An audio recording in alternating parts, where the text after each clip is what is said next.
এই টেকো ব্যাটা কি রে? মাঝে মাঝে রাস্তায় দেখি। যে হোক বাবা, আমায় এখন বাজার নিয়ে বাড়ি ফিরতে হবে, নইলে আবার গিন্নি অশান্তি শুরু করে দেবে।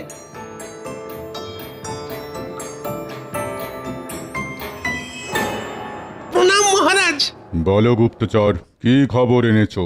মহারাজ, আমি কৃষ্ণনগরের সব কিছু একসাথে পুঙ্খানুপুঙ্খভাবে রপ্ত করে লিখে এনেছি মহারাজ। মাছ চাষ, ধান চাষ, সব। সাবাস সাবাস গুপ্তচর সাবাস। এবার আমাদের রাজ্য কৃষ্ণনগরের মতো ফসল ফলাবে, কৃষ্ণনগরকে টেক্কা দেবে, নবাবের হাতের পুরস্কার পাবে।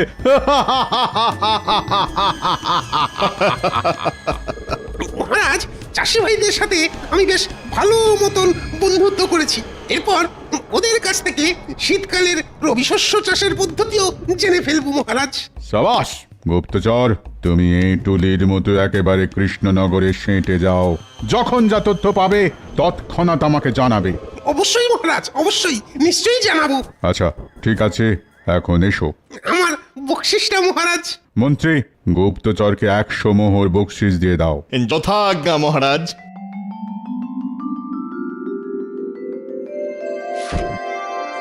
ধন্যবাদ মহারাজ, ধন্যবাদ মন্ত্রী মশাই।